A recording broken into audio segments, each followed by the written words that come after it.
Au nom du Père et du Fils et du Saint-Esprit. Amen. Les grandes choses sont composées de petites choses. Il faut donner l'importance à tout ce qui est petit parce que les grandes choses sont composées de petites choses. Il ne faut pas négliger les petites choses. Cette maladie qui attaque le monde entier, certains pays n'ont pas donné l'importance au commencement. Maintenant, c'est un petit peu trop tard, mais déjà, nous remercions, nous prions pour tous les malades, pour leur guérison, pour les infirmiers qui travaillent pour les malades stoïquement et pour les médecins, les docteurs, toute personne qui travaille dans les hôpitaux. Nous prions pour tous ces hommes, toutes ces femmes, toutes ces personnes. Je pense aussi à toute personne qui vient tous les dimanches, qui venait tous les dimanches chez nous à la Sainte Messe. Je pense à vous, je prie pour vous, non seulement pour vous, mais pour tout le monde, mais pour tous les Belges, quels qu'ils soient, croyants ou non, nous les estimons, nous prions pour tous, pour leur guérison. Nous devons bien sûr être polis et gentils partout. Comme dit le savant, traitez tout le monde honorablement et poliment.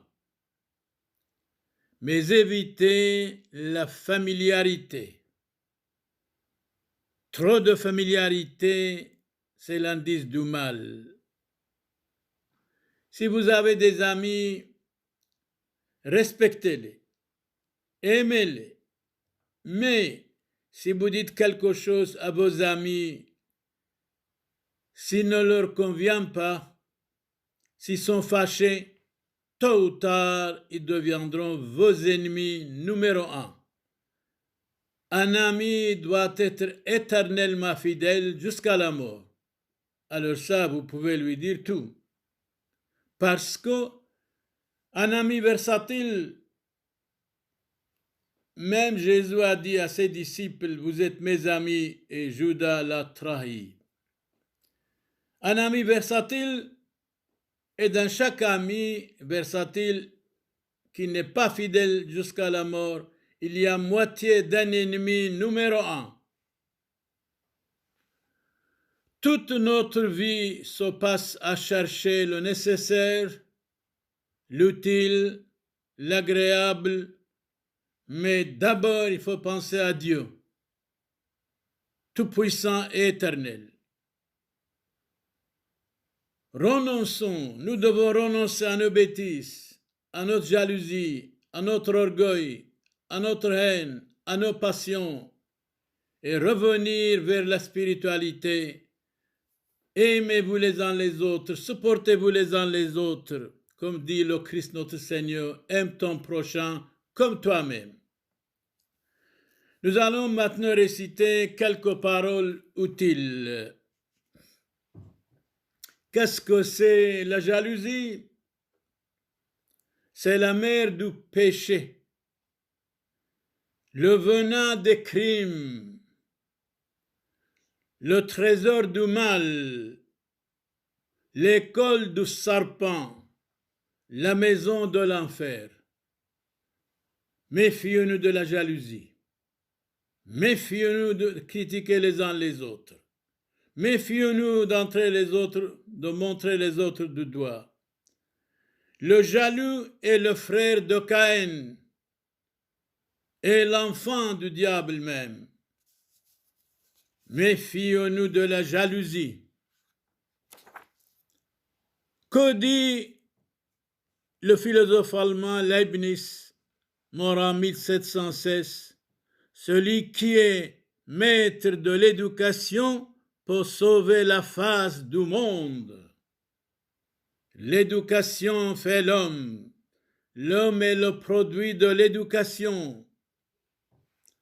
Que dit Jésus-Christ au sujet de la prière? Priez afin de ne pas entrer en tentation. Mais délivrez-nous du mal, Seigneur. Délivrez-nous de cette maladie, Seigneur. Chasse cette maladie du monde, Seigneur. Nous remercions grandement les médecins, les docteurs, les gouvernements qui sont vigilants et prudents maintenant. Le philosophe Solon, au 5e siècle avant Jésus-Christ vivait, il disait « Épouse ton égal », c'est-à-dire si vous allez vous marier,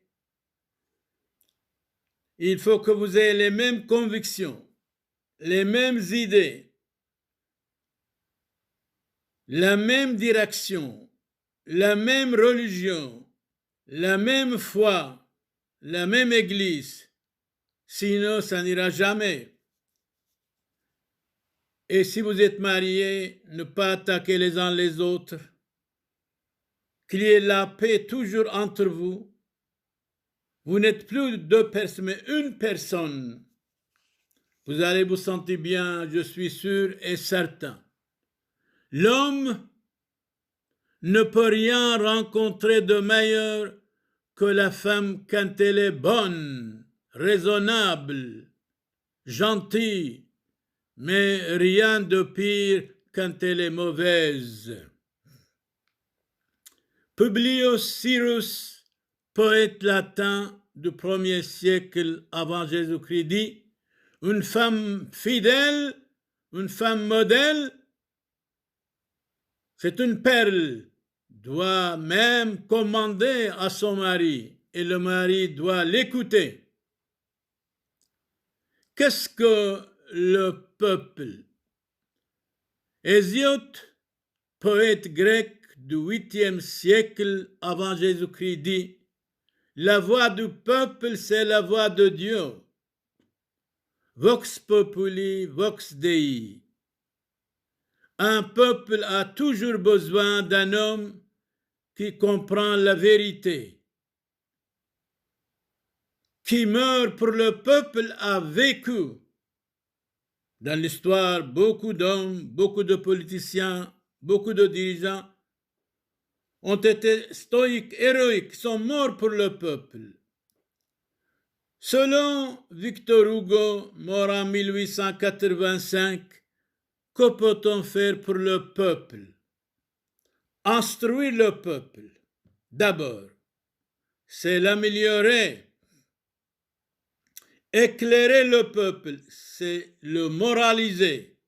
Une société sans morale, c'est comme un arbre sans racines. Un arbre sans racines, tôt ou tard, va tomber. Lettrer le peuple, civiliser le peuple, c'est le moraliser. Lettrer le peuple, c'est le civiliser en même temps. Un peuple vertueux, un peuple spirituel est toujours invincible et inattaquable. Que pensez-vous de la liberté? Saint Jérôme, mort en 420, disait « Une liberté excessive est une semence de querelle. Trop de liberté en même temps, c'est l'indice du mal.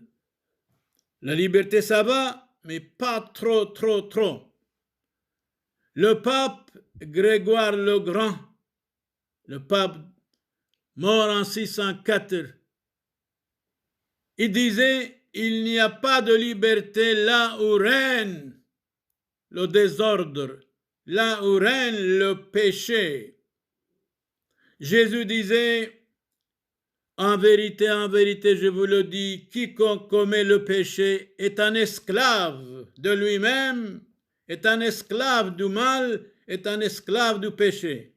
Pécheurs, convertissez-vous, revenez à Dieu. » Jésus a dit à la femme adultère, « Femme, je ne te condamne pas, mais ne pêche plus dès maintenant. » Que disent les philosophes au sujet de l'éducation? Aristote, philosophe grec, mort en 322 avant Jésus-Christ, disait « Il faut surtout s'appliquer à l'éducation la jeunesse. La jeunesse négligeait cette œuvre de l'éducation dans les villes, ce serait préparer la ruine de l'État, la ruine du pays, la ruine de la société. Je répète, Aristote, philosophe grec, mort en 322 avant Jésus-Christ, disait « Il faut surtout s'appliquer à l'éducation de la jeunesse. Négliger cette œuvre dans les villes, ce serait préparer la ruine de l'État, la ruine du pays en même temps. » Plutarque, écrivain grec, mort en 125, disait « Le défaut de l'éducation et de la religion rend le peuple féroce, sauvage, indomptable. » Jésus a jeûné 40 jours. Nous sommes pendant la période du carême. Moïse a jeûné 40 jours. Élie a jeûné 40 jours. Et nous, de temps en temps aussi, nous devons jeûner. Nous devons les imiter. Le Christ a dit, quand vous jeûnez, parfumez votre tête et lavez votre visage. Il est écrit Saint Matthieu, chapitre 6, verset 17. Que disent les saints à propos des méchants? Les gens qui sont orgueilleux, méchants, jaloux. Saint Augustin parle. Saint Augustin, mort en 430, dit « N'ayez aucune familiarité avec les méchants. Si vous ne pouvez pas, par la miséricorde de Dieu, les retirer de leur méchanceté, de leur égarement. » Saint Jean Damascène, mort en 749, dit « La familiarité des méchants est une cause de ruine. » Saint Jean, priez pour nous. Combien y a-t-il de sacrements dans l'Église? Il y a 7 sacrements. Le baptême, Jésus a dit à ses disciples, allez dans le monde entier, baptisez tous les hommes au nom du Père et du Fils et du Saint-Esprit. Je suis avec vous jusqu'à la fin des temps, n'ayez pas peur. Deuxième, la confirmation. Troisième, la Sainte Messe, l'Eucharistie. Quatrième, la pénitence. Faites pénitence. Convertissez-vous. Cinquième, le mariage. Épouse ton égal. Sixième, l'extrême onction. Septième, l'ordre, c'est-à-dire la consacration des prêtres, l'ordination des prêtres. Quand le prêtre est ordonné, c'est ad vitam aeternam, jusqu'à sa mort, il est prêtre. Personne ne peut enlever le sacerdoce du prêtre. Combien y a-t-il de béatitudes dans l'Évangile? 8. Dites-nous la dernière. Heureux êtes-vous quand vous êtes insultés, calomniés, mensongèrement. Vous avez une grande récompense au ciel. Beaucoup d'entre nous, nous sommes attaqués, calomniés, mensongèrement. Les gens disent n'importe quoi contre nous, mensongèrement, diaboliquement. Tout est mensonge. Ne mentez pas, Dieu a dit. Qui a dit tout passe, l'Église reste? L'Église fondée par Jésus-Christ. Napoléon a dit ça. Napoléon, mort en 1821, a dit « Les peuples passent, les trônes s'écroulent, les institutions disparaissent, mais l'Église demeure. » Napoléon ajoute « L'homme est grand à genoux devant Dieu. » Hommes, ne soyez pas orgueilleux, avancez, n'ayez pas peur. Allez vers Dieu. Que dit Saint Augustin au sujet de l'amitié du monde? Saint Augustin, mort en 430, dit « Ô Dieu Tout-Puissant, qui êtes la lumière de mon cœur, ayant un cœur pur, L'amitié de ce monde n'est qu'une débauche quand vous êtes exclu. Un vrai ami, ça vaut la peine. Un vrai ami doit être éternellement votre ami, éternellement fidèle. Comme nous avons dit, s'il est fâché quand vous dites quelque chose, attention, il y a moitié d'un ennemi et tôt ou tard il va vous trahir. Qui est l'ennemi d'une femme? L'ennemi d'une femme, c'est une autre femme. Alors, femme, nous vous estimons beaucoup. Quand deux femmes sont bien ensemble, que font-elles? Souvent, elles complotent contre une autre femme. Quelle est la joie d'une femme? C'est de se venger. Juvénal, poète latin mort en 125 après Jésus-Christ, dit ceci: personne plus que la femme ne trouve la joie à se venger. Devons-nous estimer la femme? Oui, nous devons estimer la femme 100%. Nous devons honorer la femme. La femme, c'est l'avenir. La femme, c'est la lumière du monde. La femme nous a donné Jésus-Christ. Femme, soyez modèle. Vous allez modeler toutes les familles, tout l'univers. Devons-nous estimer la femme?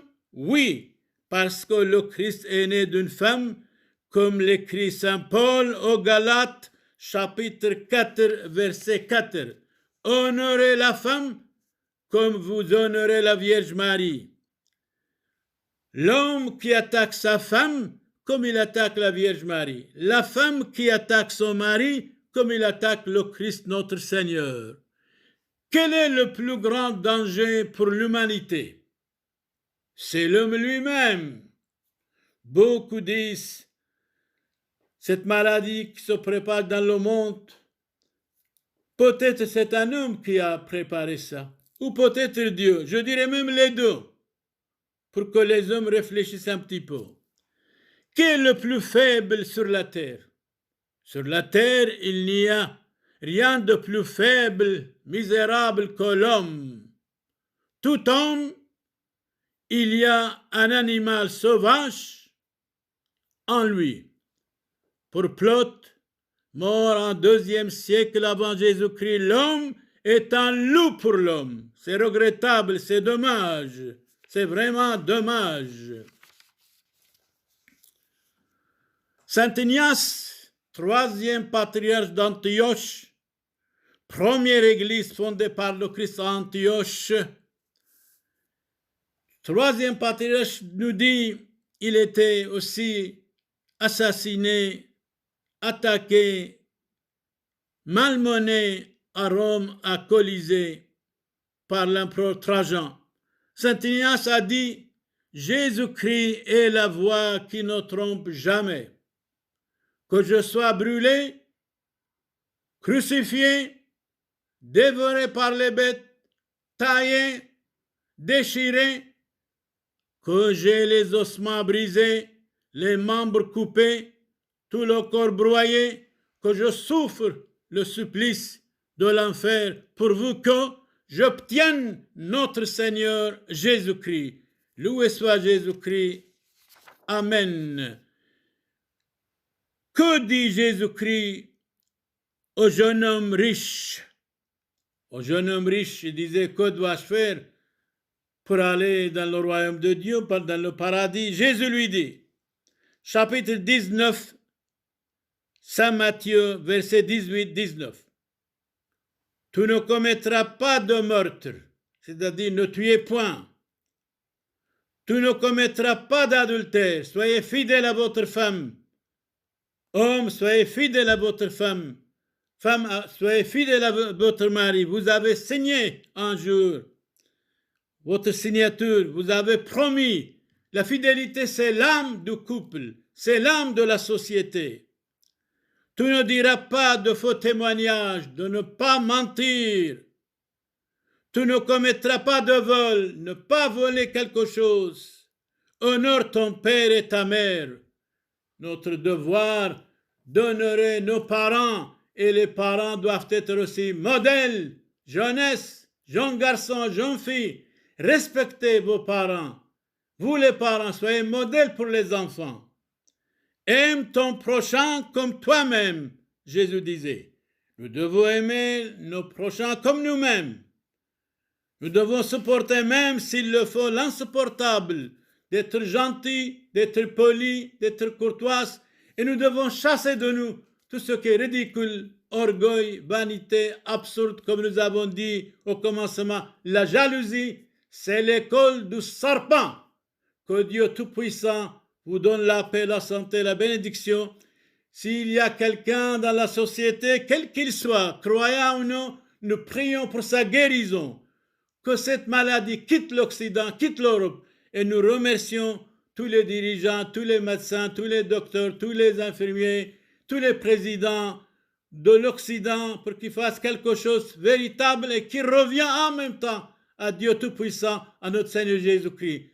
Soyez bénis au nom du Père et du Fils et du Saint-Esprit. Et vous les gens qui vous êtes dans les hôpitaux, nous pensons à vous, nous prions pour votre guérison. Seigneur Jésus, exaucez-nous.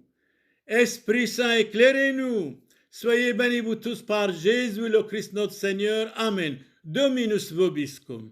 Benedicat vos omnipotens Deus Pater et Filius Spiritus Sanctus. Amen. Absolution. Indulgentiam absolutionem et remissionem peccatorum nostrorum tribuat nobis omnipotens misericors Dominus. Pour vous tous, pour le monde entier, pour tous les malades. Amen.